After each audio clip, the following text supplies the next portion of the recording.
Well, hello. What's up, everybody? How's it going? Welcome Oh, to the Probe, formerly known as Rogues Gallery. Um, Still very much affiliated with all these awesome people, so don't worry about that. Just kind of rebranding a little bit here and there. You'll see it on other channels too, but it's going to be a good time. So thank you all for being here. Of course, we have NyRiam here as well. Happy hello. birthday to you, and say hello to the chat. We'll bring in some more fine people to speak with. We got Horny Alf here nice and early. What's up, my man? Said I heard there would be gays here. Yes, always. It's the gays community. Greg's in the chat. Greg's also here. We'll be talking to him shortly. We got Pale Rider here. What's up, man? I'm not sure what's going on there, but thanks for being here and cheers to you. James Hayes, how you doing, my friend? I hope this doesn't involve aliens and buttocks. Well, generally, buttocks is involved in just about every stream in one way, shape, or form. But now today we got music chicks and demons. So we'll see where the buttocks ties in. We'll also be talking to Tank very shortly. Good to see you, my friend. Scrolling down. Sure. Wookie, what's up, Wookie? Just get with the gays agenda, bigots. Absolutely. Yep. I don't want to miss anybody. We got B-Rose in the chat. What's up, man? How you doing? €8. Lovely Sherry. Hello. Welcome to you. Thanks for being here. We got Darius Munchausen as well. What's up, man? Good to see you, brother. Fizchozo's in the house. What's up, Fizchozo? How you doing, my man? Johnny Cage. What's up, brother? It says, who are we probing today? I don't see Sugar in the chat. Well, Sugar's always up for a good probing, so you never know. He might drop in at some point. I think Sugar is recovering after yesterday. Just saying. Did he have a hard day? Yeah, I think they give him a little bit of beating, during the drawing stream. Oh, in your chat. Yeah, see, I was working during that, so I didn't get to pop in too much. I know. But I'm sure if Johnny Cage and Pale Rider were there, I'm sure. Yep, and even Soul Lion, they were like 3-1. Oh my god! Wow, Soul Lion too. That was a gangbang there. Oh my! What's up, Derek? Thanks for being here, my friend. We got Marinus in the house. What's up, Marinus? As always, you got the link, brother. If you want to drop in, feel free. And let's talk to some other awesome people. Some people who like to stop by and kind of co-host as well and just hang out. What's up, Chris Fisk and Tommy and the Baldwin Collective? Well, I heard you were looking for somebody that's a real pain in the back end, and I'm here to shoot straight, buddy. Oh, pain in the neck. Oh. Speaking of shooting straight, what's up, Omega? How you doing, Hi, my Omega. man? Always good to see you, buddy. But yeah, we got two awesome projects we're going to cover today. And, besides the usual that we can kind of fly by over. But we got Miss Rena is here to discuss Magic Gal. What's up? Hello. How you doing? Hey. How are you? I am fine. Very cool. So I'm going to share. Pretty excited. Yeah. Yes, I am. Hold on. We got that. Sorry. I don't know why it does that sometimes. It just flickers. But right now you're in the sign up phase, and we'll be bringing up some more art and whatnot. But first things first, let's get the pitch.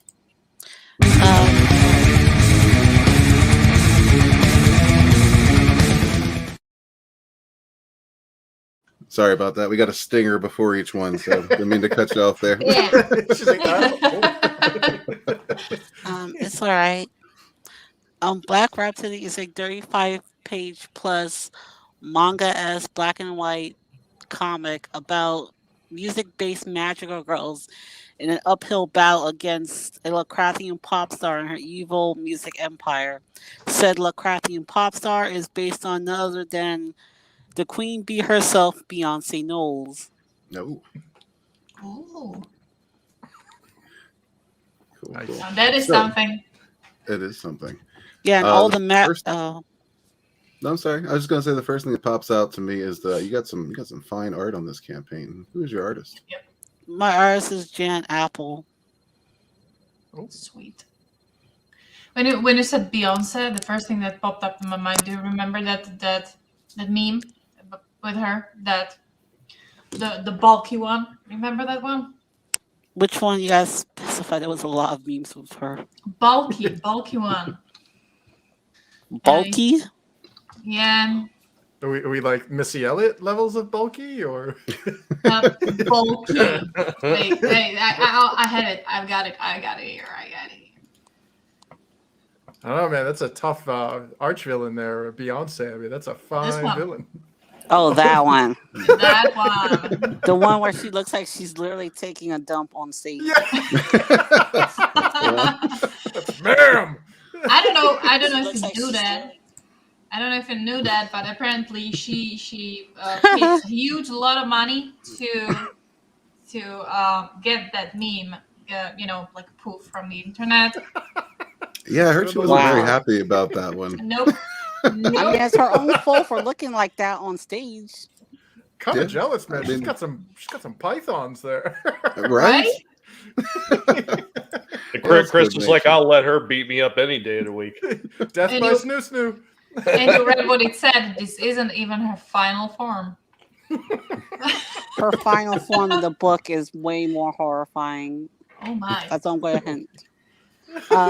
Anyway, the magical girls in my story are based off of mythological deities such as Hera, Hecate, Amaterasu, Itzapapalago, Oshun, and numerous other female gods from different pantheons. Ooh. Very cool. That's cool. But you know what? Before we get into that bit, we wanted to learn a little bit about you first. So we're going to get another stinger here for the creator.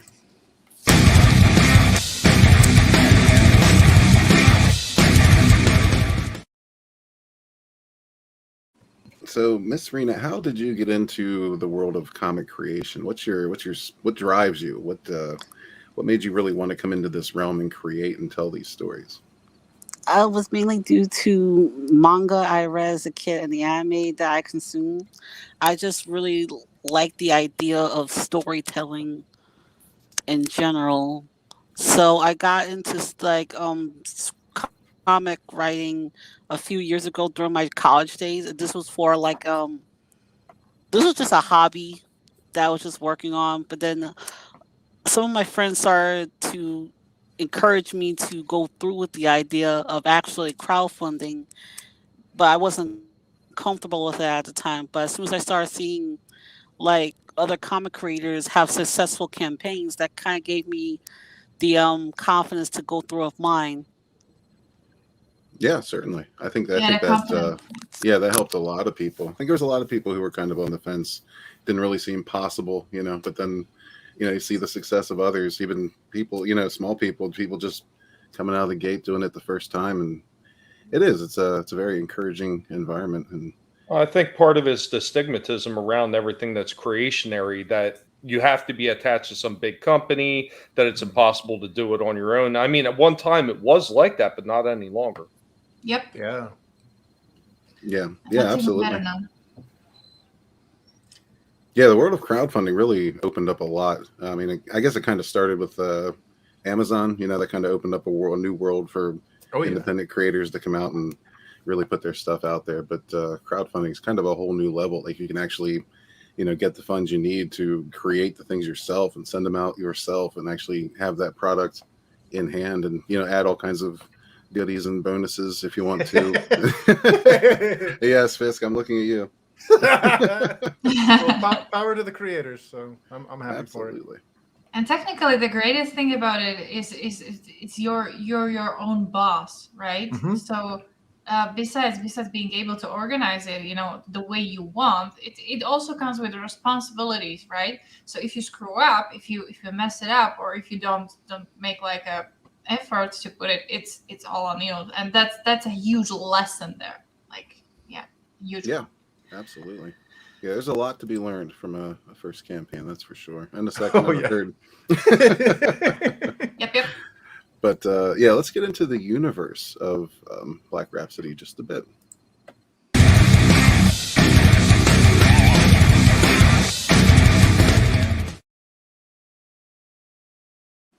So, Miss Rena, can you tell us kind of a bit about the setting of Black Rhapsody?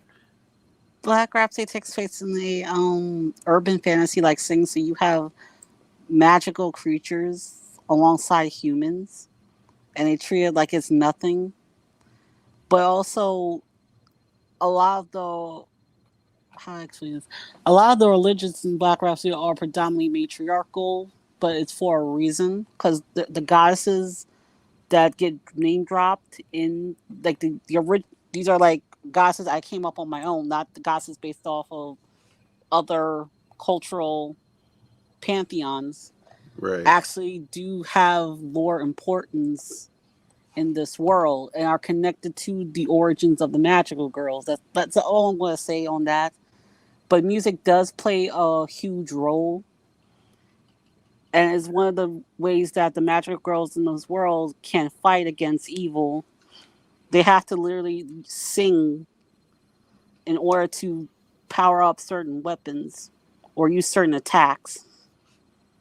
I got to tell you, I really dig the fact that you created your own gods and your own pantheon, and you're not just kind of leeching off what already exists. I mean, I'm not saying that as a bad thing. Like, I think it's cool when people take existing mythology and kind of make it their own and do things. But I know Fisk knows where I'm coming from with this. Like, as a tabletop role player for most of my life, like we did a lot of that, just creating our own worlds and our own gods and everything. And that's cool to hear, because it's getting something fresh, maybe something that might remind you of something else, but it's still something fresh and new that you've never seen before. And I can appreciate that. Yeah, Thank definitely. you. I have both like original deities I created alongside the deities from different cultural myths and pantheons. So it's a combination of the two. Oh, gotcha. Yeah, that's Very cool. That's cool indeed. Yeah, because I know kind of a popular one is usually Greek mythology, or even like Arthurian legend, which is something I'm playing around with a little bit in a certain story. But yeah, there's Egyptian.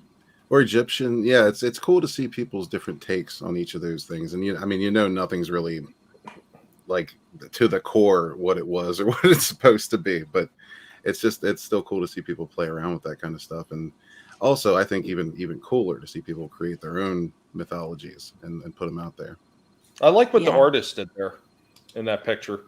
It's so rare to actually see somebody draw a musical instrument and actually get the scaling of the strings correct. Yeah. Yeah. I took two different. You'll see in one of the pictures, I took two different guitars and mashed them together to create like a wholly unique guitar. And that guitar that Alethea, the main character that you're seeing, is wielding, actually does play a role in the story. So in that picture, you see Alethea on the left, and the right is her magical girl persona, Hecate, based on the Greek goddess of witchcraft, magic, necromancy, and the crossroads. Hell yeah. Oh, that's cool. Yeah, I like where that's going. Is this like I don't want to compare to existing properties, but is this almost like Gem and the Holograms, where it's like, Jericho on the left and Gem on the right? Or You can say that. that's cool.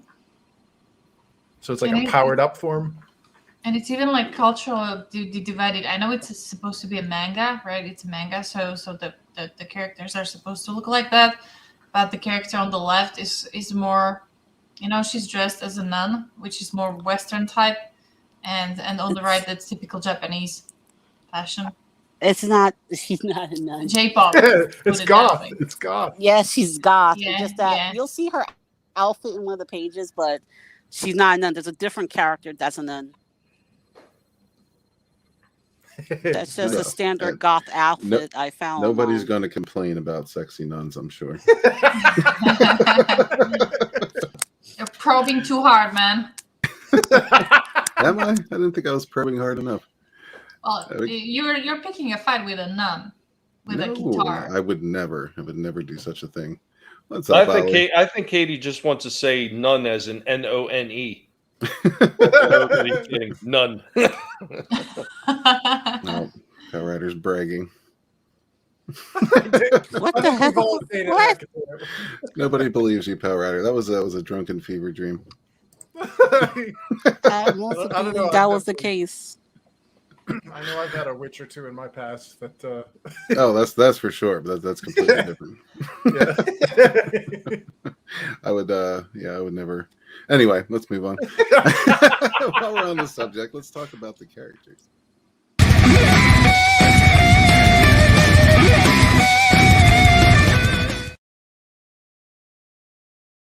This is characters, antagonists, protagonists. We used to have two separate categories, heroes and villains, but a lot of people come in here and say, well, there's not really heroes. They're like maybe anti-heroes. And I said, okay, we'll just make characters. We'll talk about all of them at one time. Yeah, there is very clearly standards, heroes and villains in my story. Nice. What you're seeing here is the character's name is Hope. She is a magical girl. I'm not gonna say what genre or god she's based on, but let's just say what happens to her is not pretty. Oh, Does she turn into Beyonce in her final stage? I'm not gonna say anything. yeah. She doesn't look too happy in that final panel. It looks like she's getting stalked down an alleyway or something. Yeah, and you're gonna see what that person that's stalking her is. Uh-oh. It could just be me, but this shadow kind of gives off the vibe that they're wearing a backwards hat and a hoodie. Fisk, you know anything about that? I have no idea what you're talking about.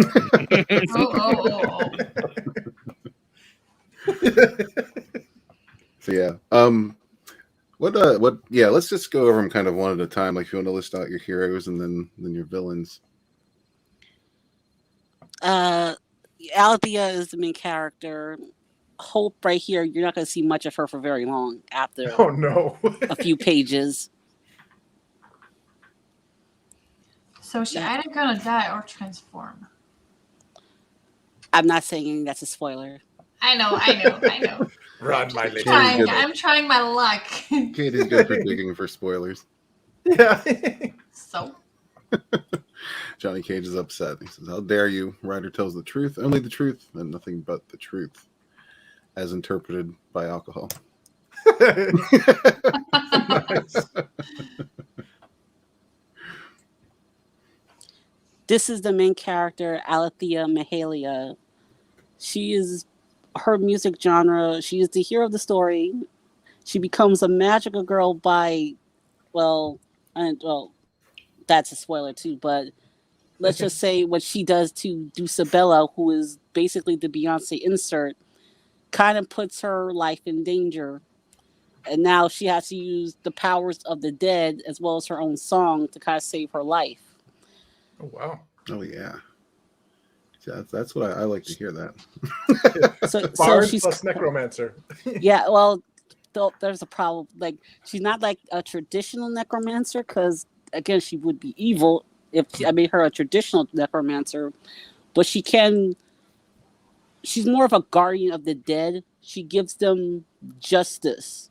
She gives them the opportunity to enact their own justice.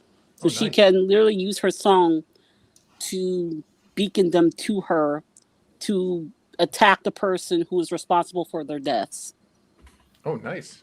That's cool. Vengeance. Yeah, that's very cool. So they all kind of have a song of like a magical song in their own type of genre. Like does genre determine like the sphere of magic? Yes. Her genre is basically ethereal wave, which is a goth music genre. So if you were to listen to ethereal wave, it sounds almost ghostly, especially in the vocals. Gotcha. Yeah, that's a pretty cool concept. Yeah. It's the first comic I can actually hear. Right? well, you're laughing, but if written right, you actually can. Like you can imagine that. Just imagine the subs, like the Morgan Freeman voice. Everybody can imagine Morgan Freeman. Come on. God, is that you? See? Flyer. Good to see you, man. Oh boy. Pale Rider says, I'm thinking she does dirty stuff with the skull at the end of that guitar. Well, that's that's a Pale Rider comment, yeah. Okay. So is the guitar like her focus? He's coming in can hot. Does she lose power if she doesn't have that specific guitar? Or I'm not saying anything about that. You got to read the story. Okay. don't want to probe for spoilers. But so far, But she's that doing a great guitar- job. Yeah, but that guitar does play a role. Oh, look That's at that! It is the Beyonce. Yeah. What? That's awesome. She got the meme. Yeah, Perfect. this is Dulcibella. She's basically the Beyonce insert I talked about earlier. She's a Lovecraftian god. She's the Lovecraftian goddess of darkness. So she could literally summon shadows and other like unholy creatures to her. Think of the darkness. You ever heard the comic The Darkness? Oh yeah. Think the of the monster guy darkness with the- Jackie Estacado if he was a Lovecraftian pop star. Oh wow. She could literally summon like creatures from the darkness itself. Nice. It kind of reminds me the story of Jack Frost, you know, the boogeyman. I don't know if you've seen that. That was a cartoon. Yeah, he was able to form like horses made of darkness. Oh wow. Did you ever see that movie? It's an old one, Ghost. No. I The never heard of romantic it. one. Yeah, with Patrick Swayze there. Well, there was a scene where like somebody who's bad, like when they die, what happens to them? Yes. And the shadows start coming alive, and they like basically Mhm. tear this guy up and then drag him to hell. It's like wow, that's nightmare fuel. Yeah, well, that Yeah. was some scary shit. Yeah. Fisk, never in my life did I imagine that you would bring up ghosts in a stream. Are we really surprised though? Yes, Come on. actually, I Come am. on. Hey, So I got the what do you bisexual watch? lighting, What do man. you watch back to back? Do you watch that and Dirty Dancing? Well, I was thinking more of Roadhouse, but Oh yeah, sure. Try to spice it up now. It's already too late. Yeah, Roadhouse is the bomb. Hell yeah. Rita, you were saying? I was gonna say that this page and the previous one you showed takes place during like a music talent tryouts, Mhm. and let's just say it doesn't go the way Alethea planned, and basically she has a bunch of people trying to kill her, Oh, and this is like the jumping off point. What's Gotcha. So this is basically when they just kind of starts the discover entire each plot. other. Yeah. So here's a quick question for you: do you make any kind of like inferences to any other musical artists? Yes, I do. There's like in the previous page. The previous page, Alethea has mentioned one of the ethereal wave artists. Well, she makes a reference to one of the ethereal wave artists in this world called the Cocteau Twins, but I call them the Cuckoo Twins to kind of avoid potential legal issues. yeah. Right. So yeah, the Cocteau Twins are probably the most famous ethereal wave band out there, and she kind of plays one of their songs. I forgot what was the name of the song. When Mama was a butterfly.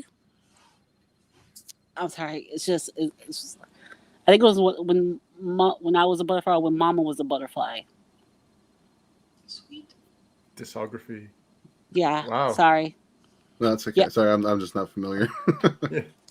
Yeah, I name drop a reference to one of their songs in the book. Nice. Do we also see like Dead Can Dance, The Mortal Coil, Love Spirals Downwards? There'll Autumn be Spring references Solace? to them, but they wouldn't be. There's references to bands in the story, but there wouldn't be like any physical appearance of said artists. So there are we have a lot of potential here for people who are fans of Ethereal Wave to say, hey, now we have a comic. We now have a comic book for this. Very cool. Cool indeed. What's up, Mr. Feed? Good to see you, my friend. Hey, David. So yeah, I would encourage everybody go ahead and sign up for Black Rhapsody. I just noticed that I was a twit and did not put these links in the description, so I'm going to drop them now. Sign up for the mailing list for Black Rhapsody right here, and actually, let me hit this stinger quick.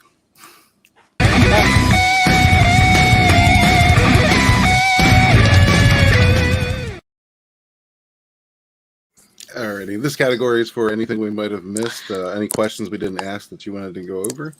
I have sent you another page, and this is probably one of the best ones Oh, sweet. in the DMs. There we go. Oh yeah, this is What I really like about Rena is whenever you ask her some question, that might reveal something, she just won't tell anything. Yeah. And that Oh, kind of look at happens that. like you go stream by stream by stream, right? And you tell that, you tell this, you drop a hint, and suddenly the story is out. Yeah, no beans spilled Yeah. here. This here is the Glamorous Marionettes. They are a bubblegum pop group. Bubblegum pop is basically kiddie music. So basically kids bop and whatever the hell is on the Disney Channel. Yeah. Oh. This is Disney. This is very accurate portrayal of Disney. Yep. So Channel. yeah, it's basically Disney Channel meets like Japanese idols. So they're based on the Greek chthonic goddesses of vengeance, the Furies. So you got from left to right is Alcito, Megara, and Tisphane. Very cool. And they're basically let's just say they're going to be the first villains that Althea has to take down in her adventures as a magical girl. Yeah, but seeing the stains on their dresses, I would kind of say that she's probably not going to come out with a scratch only. Yeah. I'm not revealing anything. I know. I love it. Well, if we had a certain other individual on there, you know what I would be saying that was probably from? What? A special coffee blend. Oh. Come on, Tommy. Wow, talk about baptism by fire, though. If that's your first enemy that you have to fight, You're right. Yeah. Yeah, if I was walking dark alley, and saw this, I would probably buy the tree and pretend it to be like a dry, piece of tree. I'm not here. Yeah. So, just out of curiosity, how do they come to discover that they are magical girls? Is that something they're born with? Is it something they need to learn? They are given the power through through an orb or there's this object called the goddess gift. It is basically the last remnants and the last energies, the last gift that the goddesses of this world bestowed to their creations as a way of ensuring that their creations are still protected even when they're gone. So the magical girls are basically the last remnants, are basically created through this gift.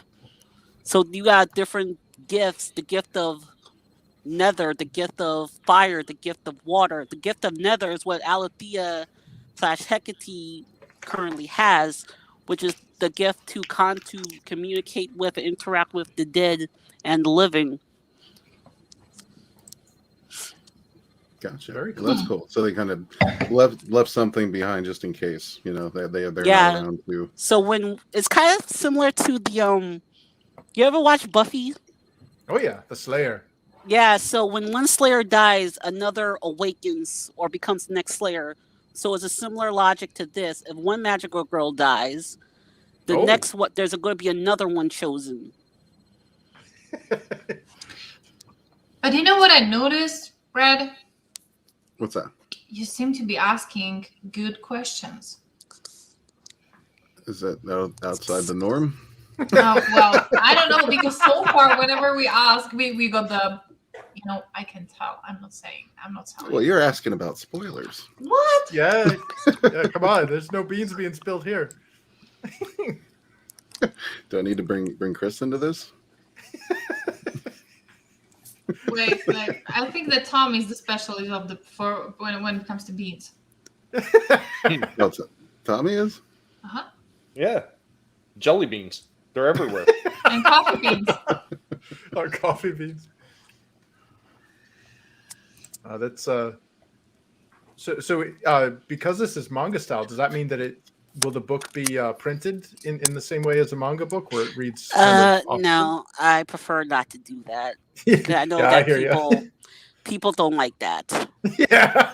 Well, I remember that the all first time that depends. happened to me. It was- Yeah, that all depends. My daughter, she grew up reading traditional comics, but once she found like traditional manga, she prefers reading it that way now. Really? Yeah. Yeah. As a dyslexic, like I thought someone was messing with me. I think it just depends on the reader. But yeah, if you don't intend to print it in that format, I would definitely make sure to say manga style, because when people hear manga, that's what they're going to automatically assume. And I've seen a case or two. Manga-esque. Yeah, that works too. I've just seen a case or two where people advertise as manga and it was printed in a Western format, and people got pissed Hundreds off. of weebs exploded. Yeah, because the people who are looking for in that style are going to be pissed that it's not in that style, and the people that don't want it in that style might not even look into it because of it, because they're just going to assume. Well, it's definitely a gorgeous book. I mean, just looking at these images, like, congrats on your artist, man. Yeah, absolutely. Yeah, my artist is unfortunately recovering from COVID, so there might be some delays with the book. Yeah, Johnny, that's kind of what I was thinking. Thanks for pointing that out.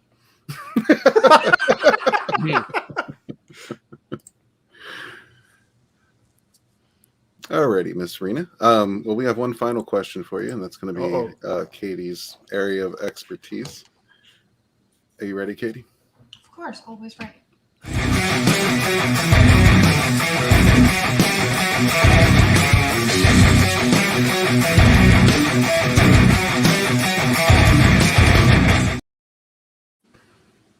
So, do you want a playful or naughty question? Shoot, whichever. What about playful and naughty? Oh, behave. It's either or. Naughty. Ooh, all right. All right. Yeah, I'm liking this. The question is, why do we use leaf blowers instead of leaf suckers? Because leaf suckers feels like they're actually sucking you off. Oh, they could be misused. At least for men. That vacuum cleaner accident happened once.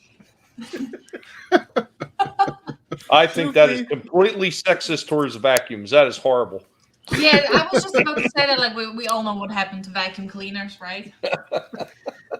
Hey, my dad went to university for zoology and farm, whatever it is, animal husbandry, and there was a guy that got pulled off his campus for using the cow milking machine inappropriately. How can you use a cow milk inappropriately? Prolapsed urethra. Oh God. Oh, you're all about the prolapse, aren't you? Respect for fucking Chris, I thought we weren't going to share like individual personal stories. I'm sorry, Rena. Excuse this bunch of perverts. You asked a question. Really just I know, but my question was innocent. They took it to another level. Well, that's what we do here. We go up to, There you go. Talking about, I'm being good right now. Most leaf blowers can be reversed. There you have it. Went from blow to suck. Actually, never owned a leaf blower. Isn't that weird? What were you doing? Like on your knees and going like? Well, we had a rake, but yeah, just use a rake or a broom or whatever. God damn it! And fire. The third world country over here, that's just different. So fire's the I don't know. I see a broom for $10 and I see a leaf blower for like $200, and I'm thinking, I think the broom will work. Basically, you're seeing the leaf blower for $10.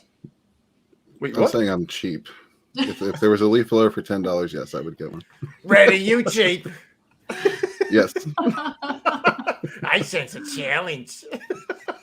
Whoa. Well, thank you very much, Miss Rena, for being here.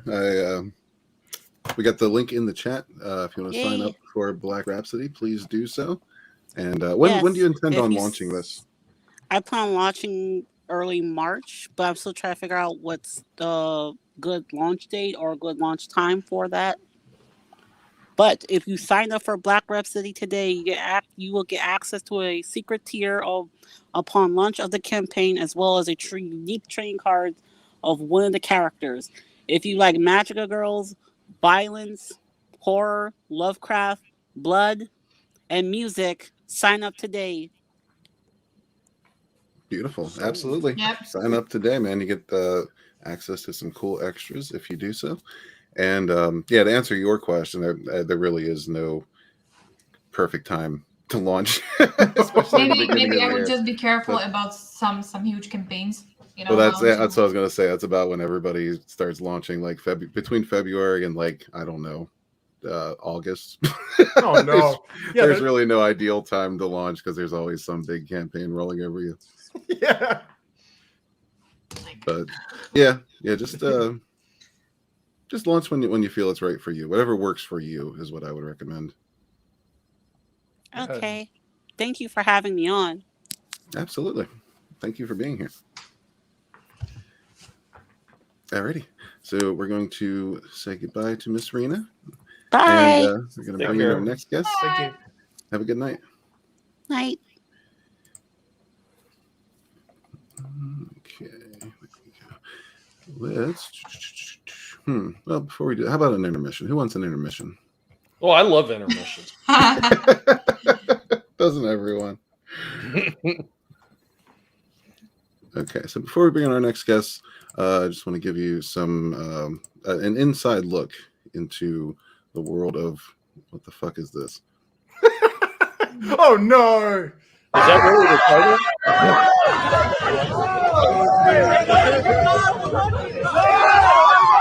Yeah, I've seen that. And I swiped through and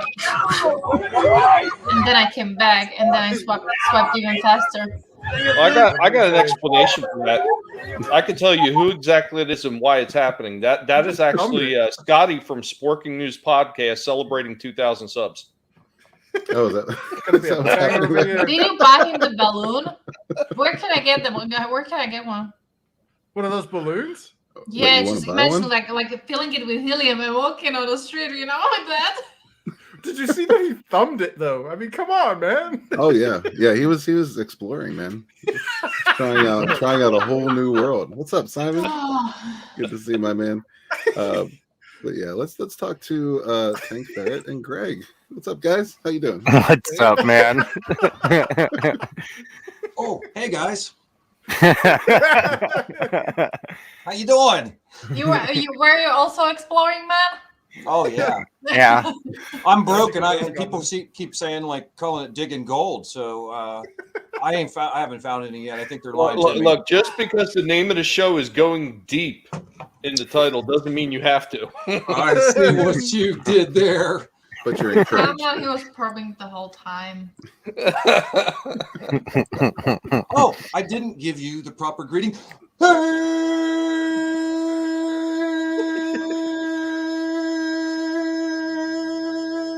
Comics Gate.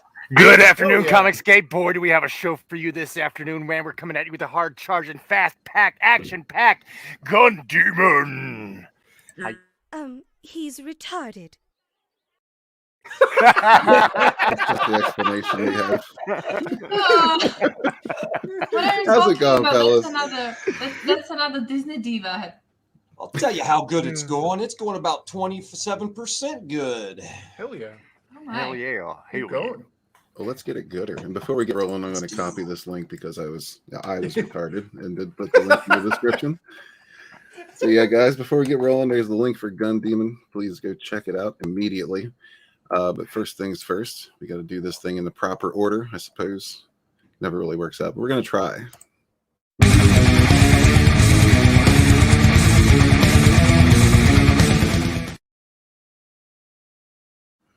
Give me your best pitch for Gun Demon. Well, basically, the book sucks. I'm being forced to make it. I'm captured and in a basement. Please help me. Quiet, you. If Back you to buy work. that book, I will die. So please do not buy that book. Okay. So you got this war between heaven and hell on the planet Earth, and hell sends this new model of humanoid demon, bipedal demon, to Earth to fuck shit up.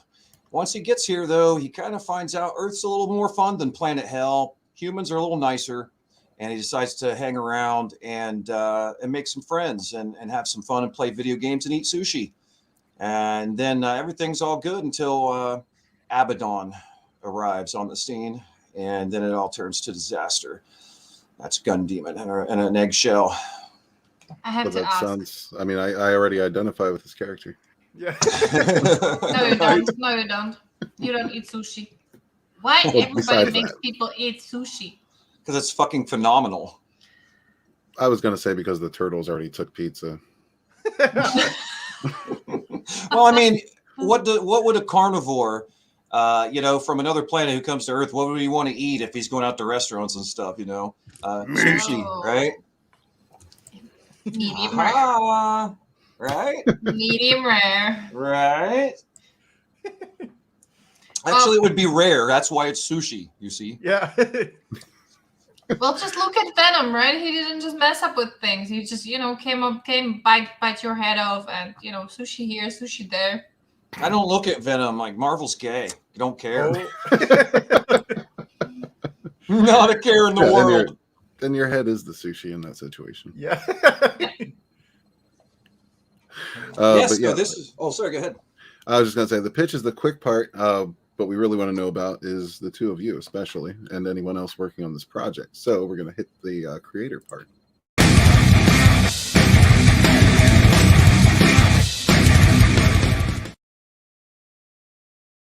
Take it, So Tank.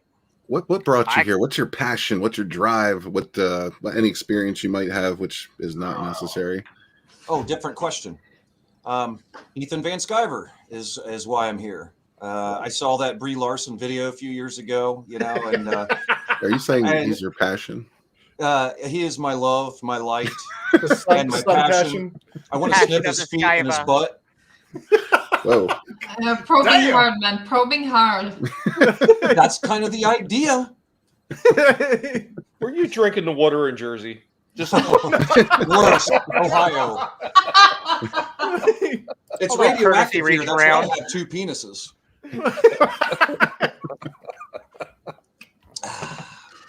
So, Tank, you want to tell them about our team?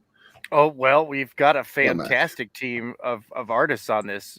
It's Oh, just, yeah. it's amazing. Good editorial team, whip crackers, got to have those guys. Of course, for that, we outsource to Indonesia. Got to spread the wealth. Got to spread the wealth. Tank, what is your specific role in this project? I am Greg's partner in crime and hype man. Nice. I'll tell you what he is he is an indispensable power is what he is. If something needs done, he figures it out if I can't. If I can't find somebody in my network to solve the problem, he does. And sometimes he learns how to do completely new things just to get it done because we can't find people to do it. Tank is the ultimate implementer and the best entrepreneurial partner I ever had. I just aim to be a force multiplier. That's all. He is. Apparently the best whipper. Yeah, it's because I'm so white.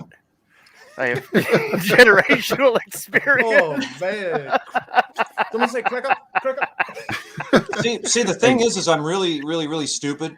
So I have to have other people around to do all of the work, basically. You know what I'm saying? Because I just can't do anything. In fact, I think I believe Tank wrote the script. I can't remember. That was like a year. Yeah, you wrote the script and everything too, right? The name and all that stuff. I just kind of I'm just sexy, and then I'm being used for my body. I'm just kind of hanging around, Yeah. Eyes up here. So this is basically you depicted right here in this panel. Well, there is a little bit of me. Self-insert. There is a little bit of me and Gunny. I feel like an outcast, most of the time. Not in Comicsgate, actually, but just about everywhere else I've been. Pretty much an outcast, and being a creative type, musician, artist, guy, writer. So there's a little bit of me in there. But I'll tell you, the big influence behind Gun Demon, you can't really tell visually, but it's Driss Duerden, my favorite fictional character ever. And as well as Spider-Man and Punisher. So basically, Gunny's kind of a hybrid of those three on different levels. Did you Does just he say have thumb names? that Marvel was gay? Marvel sucks. Yeah. Yeah, yeah. Okay, just check But it. it didn't always It suck. didn't always so- suck. It didn't always suck. You see, like 80s, early 90s, fuck yeah, you know. But now, yeah, fuck no. No, it was about 2003 it really started going downhill. Yeah, I wouldn't know. I quit about mid to late 90s, somewhere in there. Lost interest. Oh wow. Yeah, Yeah. I Wow, checked you out. bailed out before most of us. I'll tell you I why. checked out at about the Okay. time that shiny chrome jagged armor became mandatory for all characters. Yeah, right. I just basically got bored because overall the writing was just not grabbing me in a lot of comics. I love the image explosion. To me, it's my favorite era. You can see I kind of went for those aesthetics, you know, the early 90s aesthetics mixed with modern colors. But pretty much, you know, all these great characters like Pitt and Spawn and Cyberforce and Wildcats and the Max and all that fucking awesome stuff. I loved it. But most of those titles didn't have really good writers, and I got bored after a while, even though I loved the art, you know, and the character designs. And that's basically when I started petering off from comics, pretty much. He said Peter. What got you back? Ethan Van Frickin' Skyver. Like I said earlier, you clean them ears out, boy. was it Cyberfrog? Where you're like, holy crap! No, what's it was the Brie Larson video brought me back. I laughed my fucking ass off for the hardest I'd laughed in a long time. I like Eve's personality, like his sense of humor, and it's you know, I kind of relate with it. It's kind of similar to mine a little bit. And you know, once I saw his art, because see, I wasn't around for the books that he drew, you know. So I didn't know who he was, and I just knew this guy was fucking hilarious. Then I saw his art, and I went, "Wow, this is really great detail work. Reminds me of '90s, you know, my favorite shit." So, and then I found out about Comicsgate, and I'm like, "Whoa!" And to be quite honest, I was at that point. I'd already given up on trying to do anything creative anymore, like launch, you know, projects anymore, because I'd been trying so hard, suffering for so many years.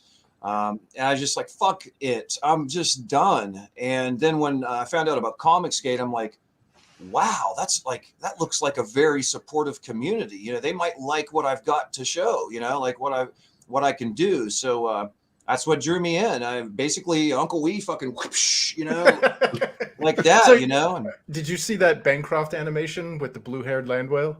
Are you Captain Ahab? Oh, I don't think I did. No. But I bet it's great. I love Bancroft's show. Well, it was an animation based on one of EVS's rants, and he was talking about how he's a Captain Ahab and he's hunting his blue-haired land whale.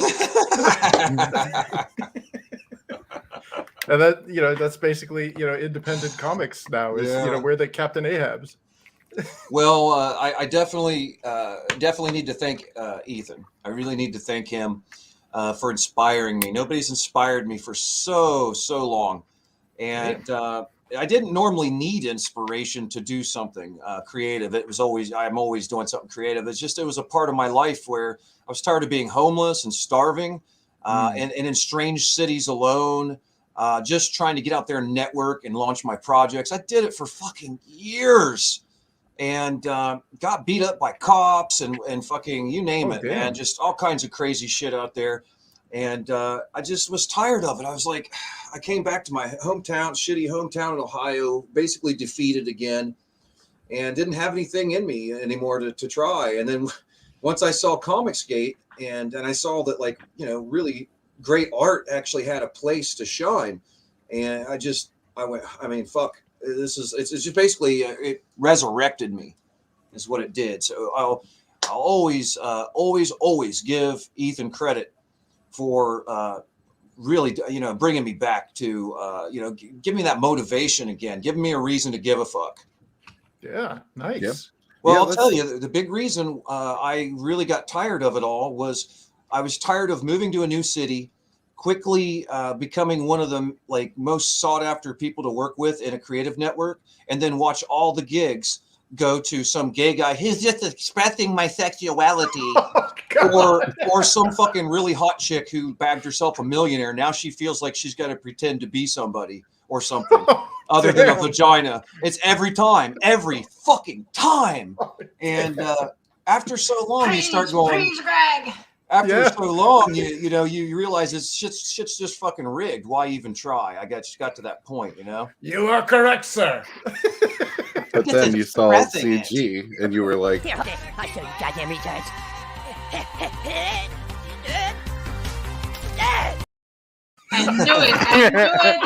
knew it. Stole my thunder. Johnny says that impression is way too good, Greg.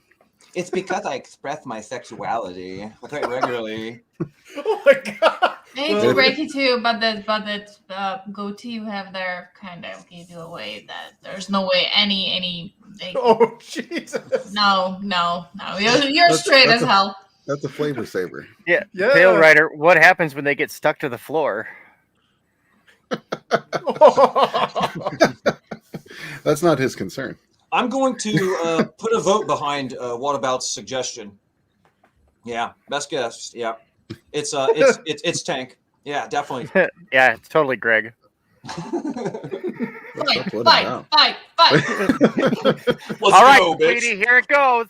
Comes to slapping. Down, motherfucker. Where's fucking going? It's on, baby. Oh, fuck yeah. Right across the eye. Ooh, yeah. I should have prepared a stinger for that. What Greg doesn't realize is he's already lost because right now Tank is placing the call to the Gimp. I am the Gimp, baby. But neither one of you hold a I don't candle. express my sexuality with Gimp like he's so yesterday, dude. Like, God, I'm warning Dwayne people Rock on Johnson Twitter. now. No lube. All right. Well, special guest referee is going to be Marinus.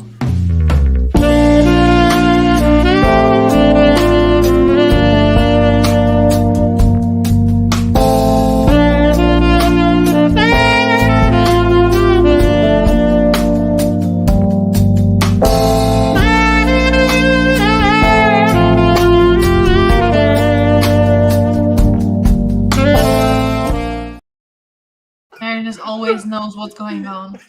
That's range right there. 9. So before we get too crazy calm again, down. let's talk about the Gun Demon universe. If you can use these couple of seconds to try to slap your boner down.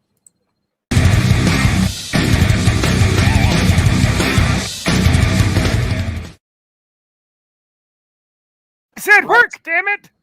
Are you implying that I have a boner? Wow. No. I hope you do, because every lady deserves to have a boner in her life. You know. And there's always the lady boner. That's a thing. Yeah, the very feminine. Oh, that's not a thing, guys. Let's not make let's not make that a thing. What's a lady When boner? the bean is ripe, honey.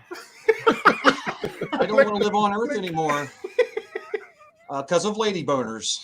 So, okay, the universe is actually not the Gun Demon universe. It is the Brain Cage Continuity universe. And Gun Demon is the first title that's releasing. Essentially, what we're doing here is we've got shared universe, different creators. We've got several titles. Phase 1 of the universe is going to have 8 titles so far. And these are all, each one of them centers on a hero. We do crossovers, even from just issue 1, crossovers right away. These characters live in the same universe. They hang out together. They fight together. And you're going to see it all come together. Gun Demon introduces the universe by showing you a little bit of how Planet Hell interacts on Planet Heaven, or Planet Earth, sorry, in the war between planets Heaven and Hell. And as we go through the different titles, we're going to see the universe expanding. You're going to see more about the universe other than those 3 planets, and it's eventually, you'll see. I don't want to tell you too much, but it will go into epic, hard science fiction.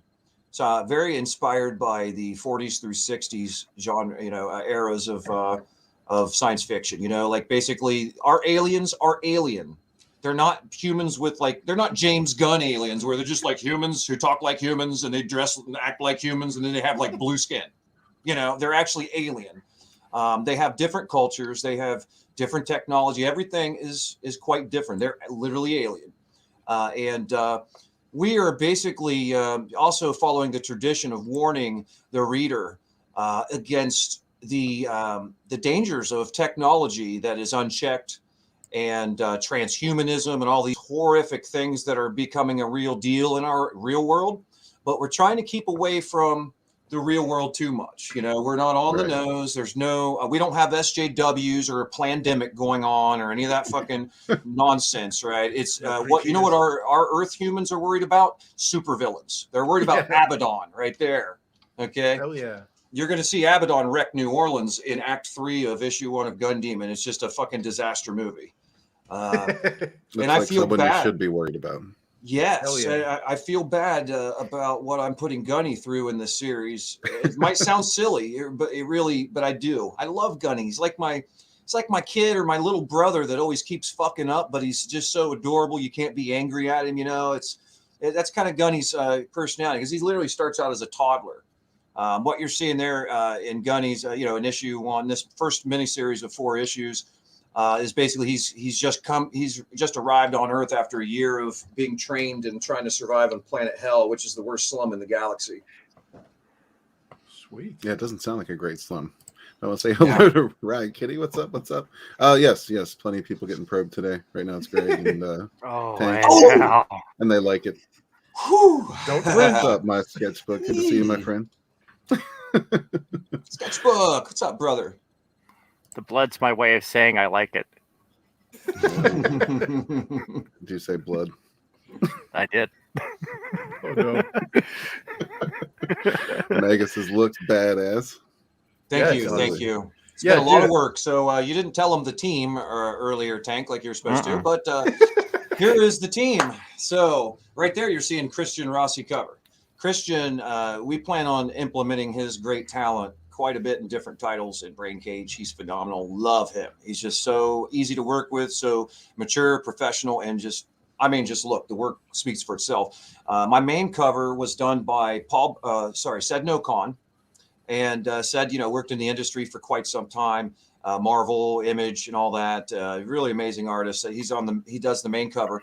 Paul Billick is my colorist on the pages and the covers. He's my favorite colorist on the planet. So I kind of wish like everything in the world was colored by Paul Billick. There you see a design by Ihsan Fazeli, who is the designer of Mechalore, and he's also the Mighty Mechalore. He's also going to be the sequential artist on that series when I launch that later. And and this is what he calls a rough sketch. My page team is longtime veteran in the industry, John Howard, super, super talented, super reliable and efficient, worth the money. And that's my penciler and layout guy. Cheese Windhall is the inker. You guys, I'm sure, have heard of Cheese. He works on he did the inks on Replicator 3 and a whole host of really great books. Once again, very reliable, very efficient. You're starting to see a pattern. I hire people who get shit done, because I've been through the reason it took so long to launch this fucking beautiful thing is because I kept having artists, just disappear. That sucks, man. So I paid 2 of them and they just disappeared. They haven't come through. There's about $1,000 right there, down the drain. Got grifted there, I guess. But it took a while, and I found the reliable people, and I wanted to make sure I nailed down a reliable and efficient team before launching, so that there's no kind of Shinobi Sasquatch nightmare. Because that book was just like the best looking book around, and it's sad what's happened to it because of an unreliable artist. Mm-hmm. So that's basically okay. So that's the team. Paul Billick. We got also that other cover. There was one thing that wasn't colored by Paul, and that's colored by Felipe Obando, which is the Bad Day cover. And as you can see, he's fucking phenomenal too. And I just did that as an experiment. John Howard wanted to work with him, and I basically let John do about whatever he wants. He's phenomenally talented. And when you've got talent like that, trust them, guys. Trust them, creators. Give them direction when needed, but let them grow. Let them do what they want. A lot of times it's going to work out for you if you got the right guys, or gals. Right. So I want to say hello to Frankie Nose real quick. What's up, my man? Hey, how you doing? What's up, Frankie? Got a Daga Outlaw in the house. What's up, brother? Hey, and a few people coming in here. Brightest Day, what's up? Hey, yes, Zach. the probe. The probe. They should be used to that hanging around with Drew. That's right. Yeah, the biggest probe of them all. Right What's up, there, you're Matt? looking at the cover of issue 0 of World War Hell, which comes in the Gun Demon campaign. You're going to get 38 pages of Gun Demon #1 by the team I just mentioned. And then you're going to get 10 pages of World War Hell issue 0, which introduces you to Blitzkrieg and Prang, the guys on the cover there. The art team on World War Hell is William Reyes on pencils and layouts, Cheese Windhall once again on inks, and colors by Ibrahim Aden. Ibrahim's freaking phenomenal too. He's honestly, he's as good as Paul. It's just I chose Paul because it's just the style I was going for matched a little closer, but phenomenal. You can see right there, really great work. Very subtle on that work. Sometimes he's not as subtle, and he made a good choice there. I wish my name was Cheese. Isn't that a cool name? That's the coolest name. Who doesn't like cheese? And anybody who doesn't like cheese, you don't want to be friends with anyway. I don't like Famunda. Yeah, Famunda cheese is. Well, I'm talking like mild cheddar. Okay, you don't have to get. What about head cheese? Damn it, Fisk. Imagine being married to a lactose intolerant person. Oh yeah, I would still eat cheese and everything. Of course. Yeah, no sympathy Symphony there. of gas. Symphony of gas. Yes. Oh, these are some Richmond pencils. Yeah, and you're going to see not only the first appearance of Gunny and Abaddon in Gun Demon #1, you're going to see the first appearance of the mighty Mechalor. So I'm really excited about that. And Mechalor is something I've wanted to do since I was a kid because I love mech. I just always loved mechs. But when I would try to watch one of those mech animes like Gundam or something, I hated them. The characters were shit. The stories were shit. The fucking villains sit there for 10 minutes exposition, telling the audience their whole plan. It was boring as hell. Hated it. I really don't like Asian writing in general overall.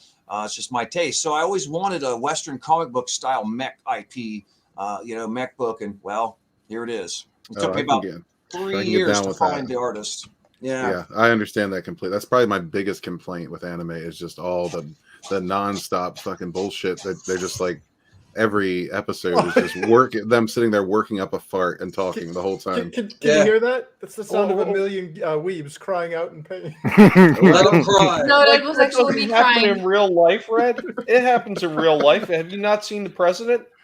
I have, yeah, that's a good point. But the whole point of this is escapism, right? So we don't need that.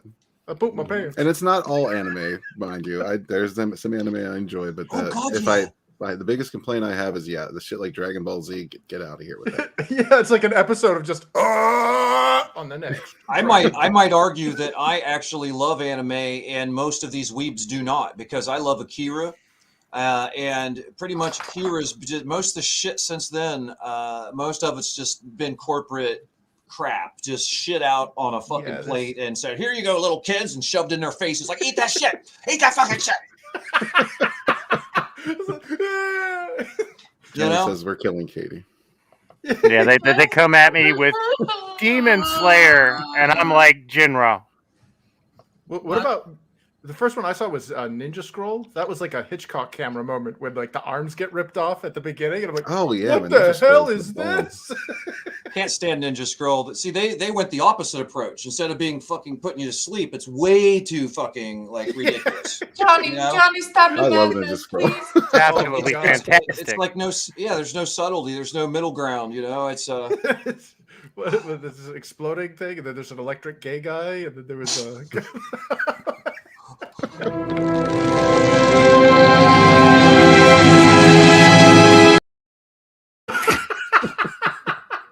That exactly. Oh, Katie's gonna have to burn sage to clean her soul after this. Yes.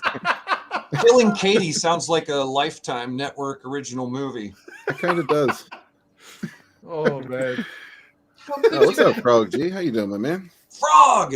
Good to see Now, you, brother. Frog, I got much love for Frog. He was backer #1 on Gun Demon. He has been the most supportive, probably the most supportive person at Comicsgate for me. Just amazing. I love that guy. Awesome, man. I can't show enough gratitude to the Wrenchies out there, like Frog and Jim Cox, all them guys, Mo and all of them, man. These guys are Johnny fucking Cage, crushing it. Yes. Pale Rider. Yes, Pale Rider. All these guys are just out there fucking kicking ass for us, man. Yeah, man. Fucking love you guys. No other community has this. Yeah. We've really got the don't. fucking best support ever. You notice that, like when I was in mainstream, like it was very cutthroat and it was like every man for himself. But here in like the independent sphere, we're like, no, dude, let's help because we're customers too. Like we want these products, so we want you to succeed. Yeah, absolutely true. And that's one of the things that makes it so beautiful and makes it work so well is just what you said, man. We're all here for better entertainment, to create it and to consume it. So it's like a win-win. Well, I might sound like I'm overly ambitious or talking out my ass, but I want to create the next image explosion. Hell yeah, dude. We haven't had something like that in a long time. Really, that's what Brain Cage is about, is we want to bring that kind of, new, fresh, modern character designs. Like you won't see in our Brain Cage continuity, you won't see tights and capes. We're doing what I consider the modern approach. We're developing it it's mostly like armor, it's mutations, it's things like that is more science fiction based. In fact, we have 3 developmental rules in our universe to make sure everything stays in theme. No time travel, because time travel just completely erases anything that a hero or villain does. And then the readers just, they'll be thinking, well, who cares if the villain blew up Earth? We'll just get Captain Chrono to fix it. Derp, derp, derp. Yeah, and, time travel is the ultimate lazy writer's tool. Yep. Yes, unless you're doing something like some really deep, high science fiction, and doing new things with it. It can be amazing. And a one and done story. Like if you're gonna do it right, do it well, and be done with it. Don't keep it around as a crutch. T1 and T2. That's it. I kind of also wanted to be innovative in Bond, book 2, and I wanted to put my main hero in sweatpants, and then I changed my mind and just decided to go with the tights. Lululemons? Does it have a steel cod piece is the question. What the fuck does it? Jagged chrome steel cod piece. Yeah. Yeah, so rule number two is no alternate realities. We don't need 50 billion gunnies, 50 billion of the same character just to make more action figures and more merch, right? Instead, we have actual character progression. So what you're seeing Gunny right now is just the seed of what he's going to grow into. He's going to go through different types of armor and different weaponry. He's going to shoot all the guns. I mean, it's his goal to shoot all the guns in the universe, basically. He's addicted. First time he saw a gun, it was love at first sight. He wants to shoot them all. The bigger, the better. The louder, the better. So no alternate reality bullshit, guys. There's one Gunny. He'll stay special. Same with all of our characters. And the third rule is no supernatural. It's just, it's just science fiction is what we're doing. And, it's really fun to take ancient mythology, which is basically what we're doing is we're taking ancient mythology and giving it a modern twist using aliens and technology to explain the supernatural powers. It's just technology that primitives don't understand, So right. Yeah, those are good rules, man. Like I got nothing against supernatural, but same. It depends on the world. Depends on the world. I think the rules you laid out, if that's what works for your world, and I think it sounds like it does, because I mean your first two rules I'm like right there with you, man. Like I couldn't agree more. Time travel and all the multiverse crap, like it's too much. It gets too convoluted and it's just too much of it becomes a crutch for writers to rely on, and it makes for shitty stories. The only time I've truly appreciated the multiverse is Jet Li's the One. Yeah, that was fun. That was entertaining. I'll give you that. He was the villain as well as the hero. And that's what 7 of 9's up to. That's why he's getting in all the CG books. Get drawn in. He's killing off his multiverse doubles, so he can become more powerful. I mean, he keeps this up, he's going to be unstoppable. Well, he better hurry up because the drawn-in tiers are going really fast on Gun Demon. We already have 2 of the main ones, like Saved by Gunny and Killed by Abaddon are taken. And what we have left is, there's actually 2 of each of those, 2 of Saved by Mechalore and 4 bystanders. So you can be a bystander in the crowd when all the shit's going down. Nice. Have you spoken to Sugar Chris? Well, you know, Dr. I can't Murray. get enough of that sugar, Chris. He's got the booty, don't quit. Since his name was in vogue.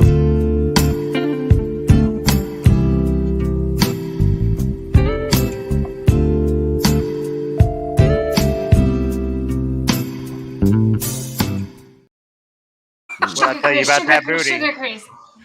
Works every time. Yeah, he'll be in the What's chat in a up, few Gojo? seconds. I even got him singing the Sugar Crisp, the Sugar Crisp song. When I show up in his chat, it's beautiful. Just be careful about forcing him to do a lot of stuff because I mean, like, he's Pale Rider's IP in the end, you know. Oh yeah. Yeah, make sure you ask Pale Rider permission Property before you. Yes. Yeah. before you use I it. won't don't touch know. him unless. I heard a story about the Sugar Chris guy. I heard that he's not somebody that lets his gun go off accidentally. I don't know how true that is. It's just a rumor. My finger was never on the trigger, by the way. You know, it kind of reminds me, you know, with Taylor and Chris' situation, it's like go ask Dad, you know, about the daughter. Sorry, Riot, but not really sorry. So Sugar Chris has a TM after his name. Frankie says he thought that was David Spade. It stands for touch me. Pale Rider's like, I have nothing to do with that one. Well, guys, before we get out of here, let's cover this one.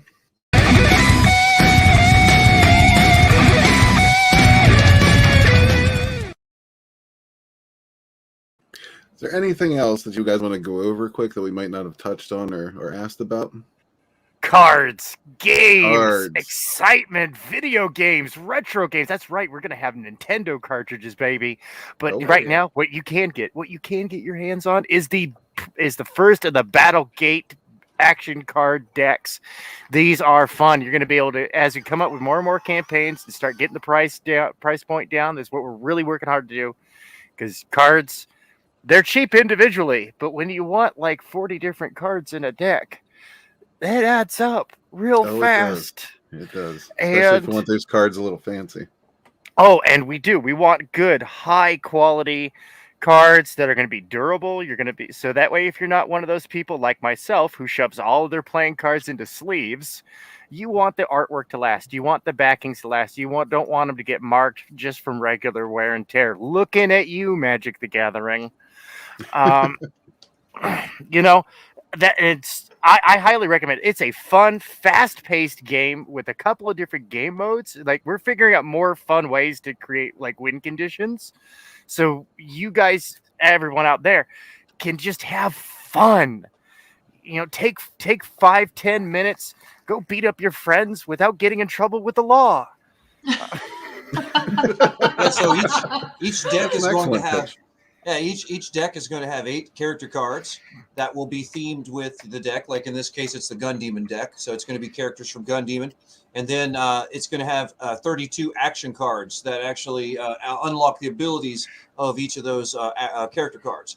So it's built around the characters fighting each other instead of a bunch of like micromanaging, such as like land mana and things like that I always felt boring. You know, playing Magic as it's kind of an excuse for them to have more cards for you to fucking buy. But I didn't like that. I liked fast-paced battles. It's not as complex as Magic. It's somewhere between Hearthstone and Magic in complexity on the basic version we're launching first, and then later we're going to launch an advanced version that gets more in depth. And what we're also going to do is every one of the Brain Cage continuity, well, not just continuity, also Unlimited, which are any of the books that we're publishing outside of our continuity universe. Every one of the titles is going to get a Battlegate deck. And as soon as we have enough money to do so, because we're all a bunch of broke bitches, we're going to put up a Brain Cage website with a web store and have fantasy themed decks built on my world of Aeonar that I've been developing off and on for about 34 years. I've got hundreds of characters I've developed in that world, and we're going to kick Magic the Gathering's ass. People, Nice. get behind it. Let's fucking take them down. They don't deserve they don't deserve your customers. They don't deserve your money. We do, because we have large penises and we wash our butts properly, and that's why you guys want to back us Every day. Every day. Bow! Oh, you do it every day? Okay. I almost said Bolton would be proud. And Dojo-kun, I'm an avid Magic the Gathering player. That their insert of politics into gaming actually caused me to stop buying their cards, and I've got like long boxes full of decks that I balance just to play with each other. So it'd be in like an even match no matter what deck you've got. I've got like something on the order like $3,000 worth of cards. I quit playing before the politics because I didn't like how the dickheads, the greedy fucktards, would come out with a new deck that rendered older cards, it killed their value, rendered them obsolete, constantly adding new mechanics all the time that you got to learn, like way too many rules, and they just don't respect their customer base. We want to protect collectability from day one on all of our products. And because the collector's market keeps it all alive, and that's something these idiots really don't seem to grasp. Yeah. Oh, I also want to say, before we get off here, additional members of the team that I didn't mention. Carlos Villa is our creature designer in Brain Cage. He's designed pretty much all of the demons and some of the other characters. And Chris Oak, as you can see, this is a Chris Oak design right here. The character Prang from World War Hell, really awesome character and creature designer. We've also got Jake Ryan is now the senior editor at Brain Cage. He's editing our books, and I'm the editor in chief. But see, he's the one cracking whip on me too. I'm just making sure continuity's good, helping develop the overall stories and all that as we work toward events and all those kinds of fun things, crossovers, team ups. Very cool. And just because Johnny Cage asked for it. What? Butts do get wiped around here. We do like that. Skid marks bad. Oh, dirty butts are really bad things. Generally speaking, yeah, especially for underwear. And if you don't wear underwear, that's even worse. Yeah. Remember, only 3 times. After that, you got to go in the shower or you'll get hemorrhoids. Alrighty, Katie, do you have a question for both of these fine men? I do. I've been waiting this whole time. Alrighty, prep play questions.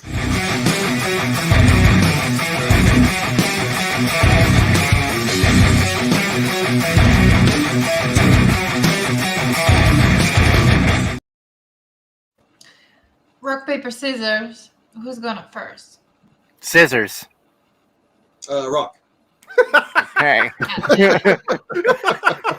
Alrighty. I think that's how it works. That's how it works today. Yeah, I'm gonna go with Tank. All right.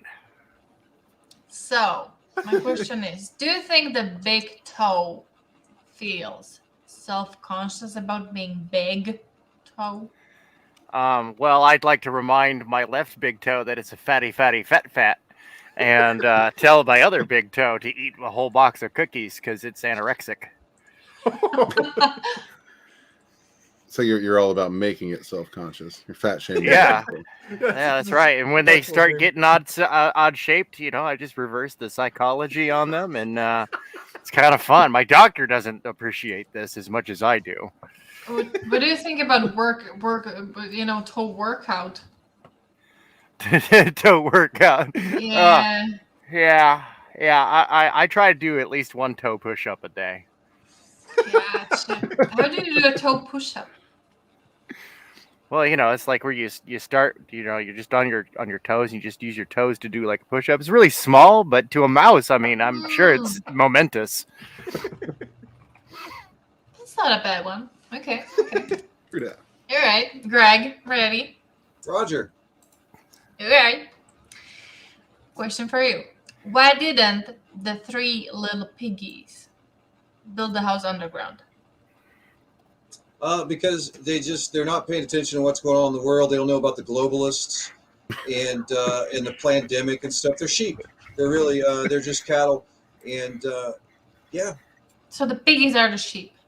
Yeah, they're actually sheep. That's what you heard it here first, by the way, guys. Yeah, that's right. Start broadcasting the CIA lunch menu to Greg's teeth. Oh hi. How's it going, everybody? There you have it. What's up, Phil? How you doing, man? I always love the name Phil because it's like very manly, because it's sort of like saying, "Oh yeah, that vagina, It's getting filled, Phil. baby. That is an alpha male champion name that I totally respect. All right.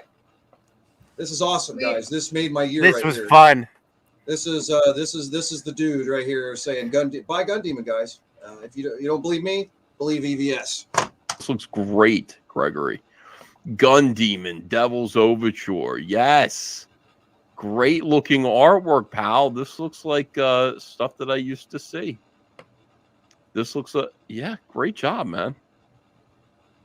Who does this remind me of? Yeah, this looks really good, man. Good for you. Little Jason Pearson action there. Yep. Maybe he forgot about Replicator. Got a little Nazi stormtrooper action. Brain cage. My brain is in a cage. You could call it a skull, but I prefer to think of it as a cage. My skull is like a cage for my brain. Hell yeah, dude. Blitzkrieg. Remember Blitzkrieg when those British people were calling me up saying, Ethan Van Sciver? God, I remember that. That They're was funny. cursing me out. They should be in the back of the video, too. Good stuff, man. Critical Blast approved of it. I do, too. Everyone back, Gun Demon Devil's Overture. Let's get Gregory to his flexible goal of $10,000, which is reasonable. Look at this. He's not fucking around. He's like, I need $10,000 to make this book, guys. Yeah, no kidding, you do.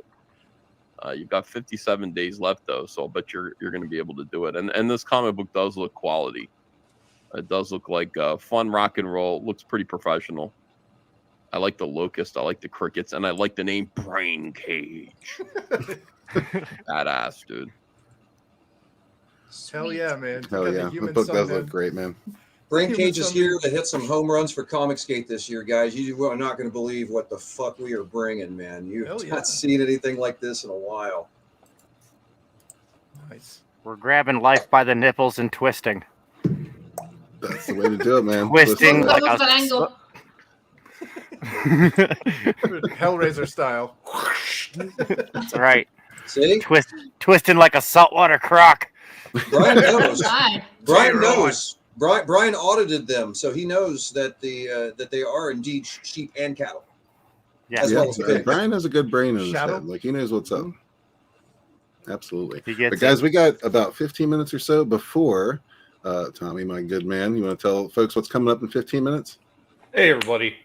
What's going on? Tommy and the Guinea Pig Collective at 7:45. Vinnieart and I will be hosting United Underground's Collectible Pass, where we're going to get together and we're going to talk about some of these retro toys and some of the franchise companies that are making these toys correctly right now and talk about some of those things from the past that they're based on.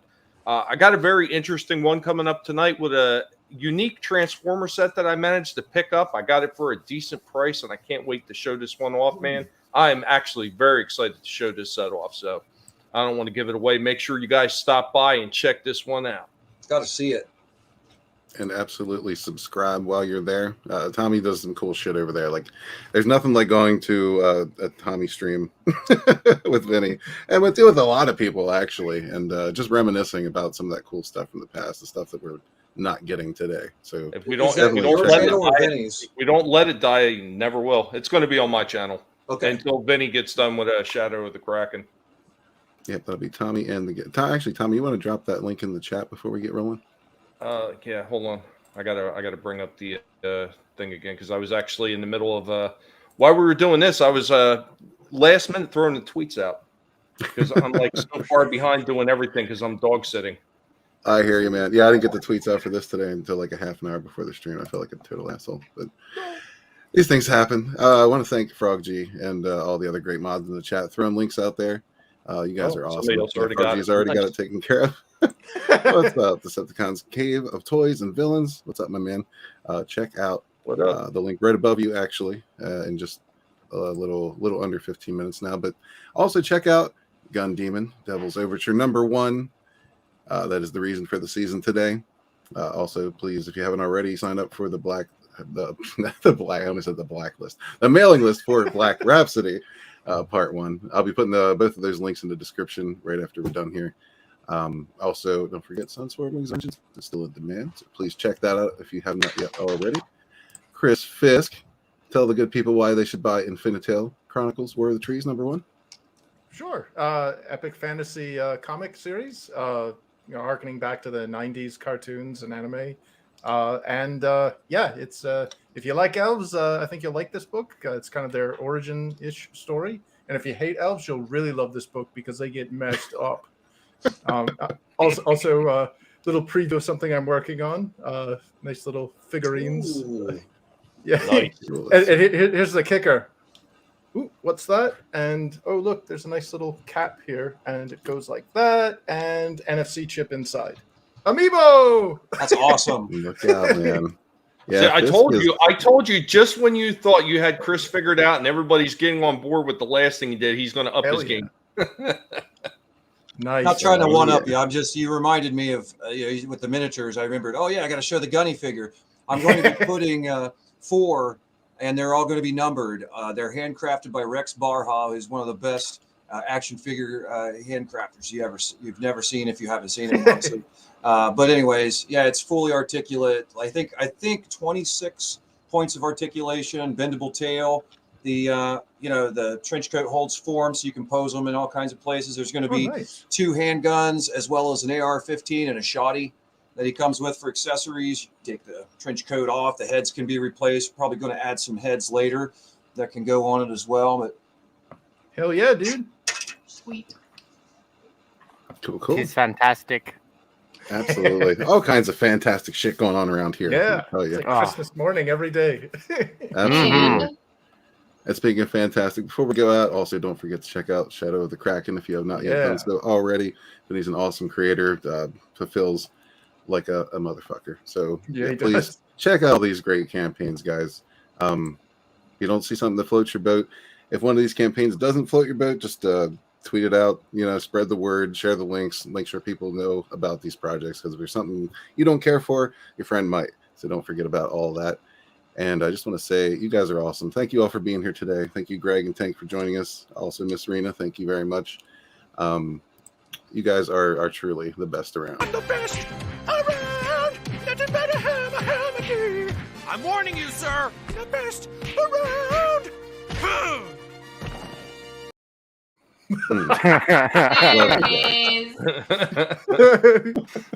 But yeah, don't forget to check out Tommy and Vinny in just a few minutes over on Tommy and the Guinea Pig Collective. And once again, thank you all for being here. You guys are the bomb, diggity. And we'll catch you on the next one. Well, thank you for having us. Absolutely. Peace out.